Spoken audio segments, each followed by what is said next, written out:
Howdy. This is a presentation I gave at work a couple of weeks ago. I thought I would just put it up on YouTube. Hopefully be some general interest. Cool serial numbers for fun and profit. So the outline of the presentation, give an introduction, how I got involved with cool and fancy serial numbers. Then I'll talk about some different kinds of cool and fancy serial numbers and show some examples and how to profit from them potentially, and finally some resources. So, do people really collect serial numbers? If you've been following the channel, you probably understand this, but every piece of U.S. currency should have a unique serial number. Some of them actually don't, and those are errors. But in general, they have a unique serial number that identifies them. It identifies where it was printed, approximately what run it was printed in, what year it was printed in, the series, as well as some other things. And the main part that people usually collect on are the 8 digits in the serial number plus some letters and or a star. The star indicates that it's a replacement note, but the 8 digits are usually what people focus on if they're looking for fancy serial numbers. Some of them are very collectible. The bottom line is that a dollar bill can be worth thousands of dollars simply because of its serial number. It's a very low cost, low risk hobby. It's easy to get started. You just kind of open up your wallet and look and see what's in there. Look in your purse, see what's in there. Or you can go to the bank and say, withdraw $500 in ones from the bank, and if you don't get any strange looks, they'll give it to you, or you may get some strange looks. Sometimes I do, but you search through them, and if you have some good ones, great. But if all of the serial numbers are normal, then you still have your original $500. It's like playing the lottery, but if you don't win, you get your money back. You're not able to do that with regular lottery tickets. They're going to keep your money if you don't win. So how I got involved, I wrote a post on my blog, Mighty Bargain Hunter, in September 2016. It kind of took fire because people were interested in how much their bills were worth. I ultimately got hundreds of comments on the post, which is a lot, especially for a blog, in not in the 2000s or whatever. In 2016, that's a lot of comments. Then I started getting emails, and I started getting comments on unrelated posts. So completely different topic of the post, and they were still asking me what their bill was worth. So at that point, I started to realize there was an audience for collecting serial numbers. Now I have a website called coolserial.com. I have a YouTube channel, which you're watching now, and I also have a Facebook group, which is right now approaching 23,000 members. So aside from that, it's an enjoyable hobby. I've always loved numbers. I used to play with a calculator when I was very young, in the mid-'70s. It was a Rockwell calculator. The numbers glowed on it, and it was fairly expensive back then. My parents were very kind to me, give me that kind of present when I was that young. So I've always loved numbers. I'm a treasure hunter at heart. I like to find things that are worth more than they seem. I enjoy seeing what other people see in the bills. On the Cool Serial Facebook group, I'm always very interested in what people show me. And if I don't see what they see, then I'll ask them. But try to make it a safe place for people to share what they have. But there's also some side hustle potential to it. You can make some extra money doing the hunting of the serial numbers. So the things that contribute to the value of a bill are obviously the face value of the bill. $1 is worth $1 regardless. The condition of the bill, the more worn a bill is, the less it's typically worth. The age of the bill, if it's a recent bill, it's going to be, all other things being equal, it's going to be worth less than an older bill. The rarity of the bill is sometimes into play, especially with different kinds of bills. But I mean, the main thing with fancy serial numbers is what I call collectability, coolness or fanciness. There's certain kinds of bills that people will pay extra money for, and it's a community that does the collecting, and dealers will transact in the bills, and they sell certain kinds of bills. And so if it's one of those kinds of bills, then it's going to be worth more.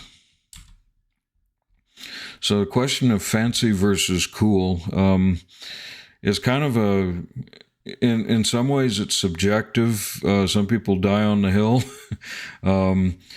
I mean, when you go to the grading services, they'll have a certain set of kinds of fancy bills that they'll add something on the holder. Those are called pedigrees. So they might say serial number 1 or radar serial number or repeater serial number on there. They'll recognize that as a particular kind of fancy serial number. So I mean, some people will point to that list and say, that those are the fancy bills. But I mean, in my opinion, cool bills can be anything. If somebody brings something and thinks it's cool, I'm not going to be the one to call your baby ugly. Whether it's actually valuable or not is a separate question. But if you think it's cool, hey, I'll look at it, enjoy the bill with you, and I'll say it's cool as well. In general, fancy bills are way more acceptable to established currency dealers. They have to make money to support whatever they're supporting. So they have to be a little pickier with the kinds of bills that they'll accept and sell for various reasons. But so I mean, fancy versus cool, I think there is a distinction, and it's in a way kind of subjective. So first, where I'm going to start with some cool bills. Whether people call these fancy or not, I mean, dealers probably would not call them fancy. I call them cool because they're just kind of neat. I like looking at them, and they're kind of fun to go through. So trinary is it's kind of a play on binary. It's often put on eBay as a term. There's number bills that transact with this pretty regularly, but it's basically three different digits in the serial number. So this one that I show has 0, 1, and 2 in the serial number. It's also a star note. So if I show a bill, a picture of a bill, it's one from my personal collection. 4-pair bill. It's 4 pairs with the like digits together. So 44995500. I think that's cool.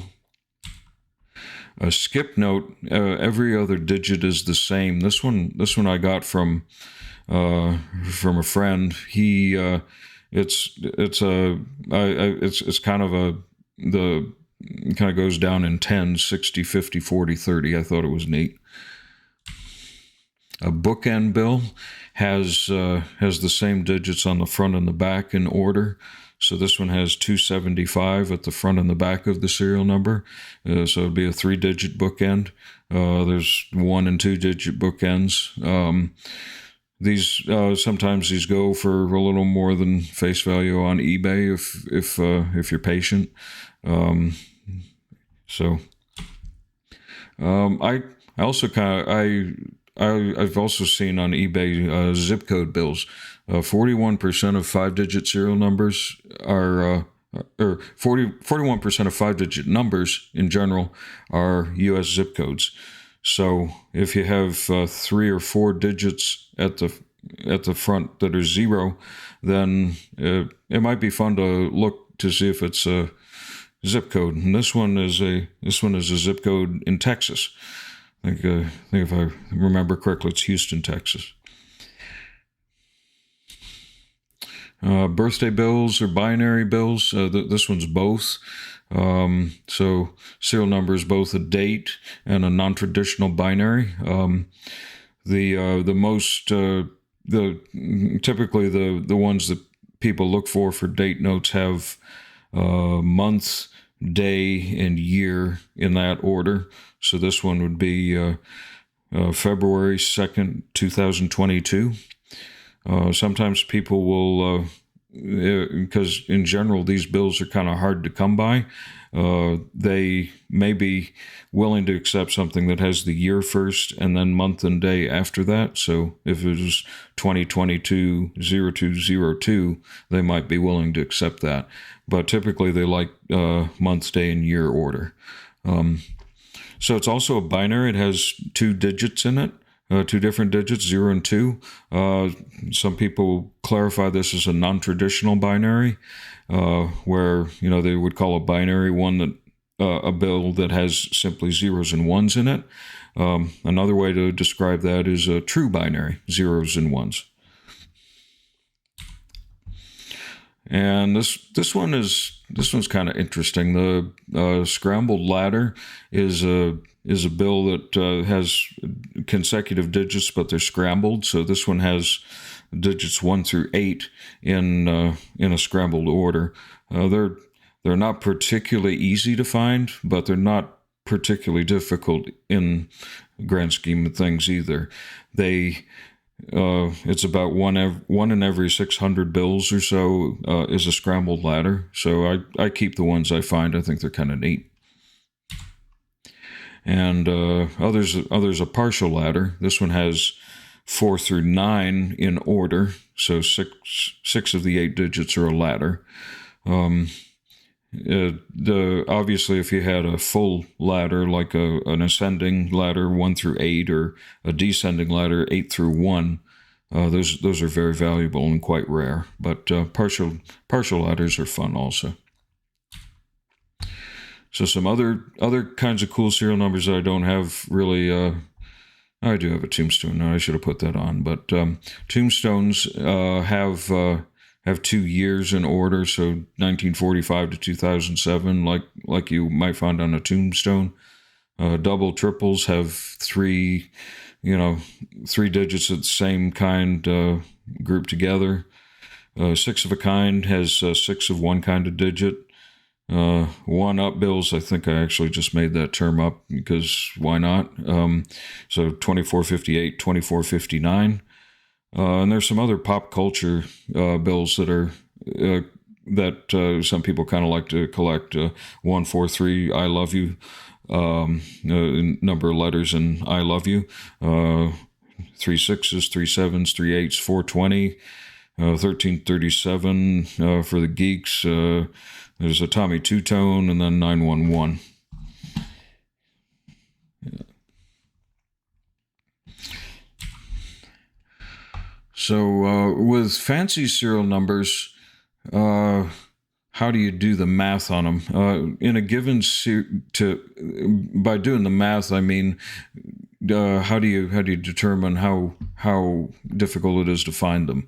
In a given series or designed for modern bills, there are 96 million bills in each run, with the numbers 1 through 96 million. Then the theoretical odds of getting a bill is just a counting problem, or adding up the number of instances you have a particular number. So in here, I'll do the math for a few kinds of bills, a few of the fancy bills here. Repeater bills are the paper money grading services, they'll put a repeater on the holder if you ask them and pay some extra money. So this is the first four digits are the same as the last four digits in order. So 7034, 7034 repeated. There's about these are roughly 1 in 10,000 bills. So if all of the bills are in circulation out there, about 1 in every 10,000 would be a repeater. Since people collect them, it's probably a little bit less than that because they're not in circulation anymore. But roughly 1 in 10,000. Radars are also 1 in 10,000, but the number reads the same frontwards and backwards. So 2572, 2752. If you flip it around, it's the same number. It's a palindrome. Now, a super repeater is the same two digits in order 4 times. There's only 95 possibilities in a 96 million bill run, so it's a roughly 1 in a million bill. So this is an example I had. It's a 41 super repeater. And likewise, there's super radars. They're radar bills, but the 6 center digits are the same digit. This is also a 1 in a million bill. And radar repeaters are also 1 in a million bills. They're both a radar and a repeater. So the first 4 digits repeat the last 4 digits, but it also flips around. So individually, the 4 digits have to be a radar. So 5335 is a radar. You put one next to each other, the combination is still a radar. And this is despite the kind of the worn nature of the bill, this is the star of my collection. It's a solid bill, all 7s, and there's only 8 of these in a 96 million bill run, so it's a 1 in 12 million bill. The story with this one, I got it from somebody off of Reddit. I originally saw the bill on Reddit and asked him if I could use the picture for the header for my Facebook group, and he said sure. Thanks for asking. But later he came back and asked me if I would be interested in buying the bill, and we talked about it, and he sent me a video of the bill, kind of, so I could see it a little bit more close. And the story behind the bill is his mother worked as a teller in a casino, and she found the bill and gave it to him, and he carried it in his wallet for a long time. And so he sold the bill to me. So it's kind of a neat story. I think also Pawn Stars also approached him about bringing the bill on the show, but I think he declined that because he felt he was going to get lowballed. Low fancy serial number is like the lower the better, but the ones that are sought after among the first 9 serial numbers, so just a single digit for the serial number. High serial numbers, some of the older runs have all 9s except for the last one, or all 9s for the whole thing. A rotator serial number is the same if you turn the bill upside down. So it's typically made of 0s, 6s, and 9s, although sometimes if you want to get a pedigree on it, they actually accept 1s and 8s now for rotators, but it's mainly 0s, 6s, and 9s that give the best eye appeal for the rotator. Double quad bills, 4 of the same digit followed by 4 of a different digit. I talked about ladders earlier. Those are very very difficult to find. They're similar to solid bills in their rarity. Near solid bills have 7 out of 8 digits the same. So the example I have there has 7 fours. Millions bills have the last 4 digits are 0, so the serial number is a multiple of a million. And true binaries are nothing but zeros and ones. So quickly, I'll talk about how to profit from these potentially. So I mean, it really is easy as just kind of searching your change or withdrawing from the bank. You can, if you find a bill that is interesting, you typically pay whatever the face value is. So if you sell it for more than face value, then you're in profit. But what I typically recommend to get an idea of price is you can research your bill on eBay sold listings. Do the sold listings because the bill. Anyone can ask any price for the bill, but it's what sells that matters. So if you look at the sold listings, then you know what examples of your bill actually sold for and can price it appropriately. So it's just a matter of searching serial number and looking around and seeing what's out there on the market. From there, you can calculate the price to sell it, to make whatever profit you want. And I will link to a video that shows you how to do that. And I recommend not starting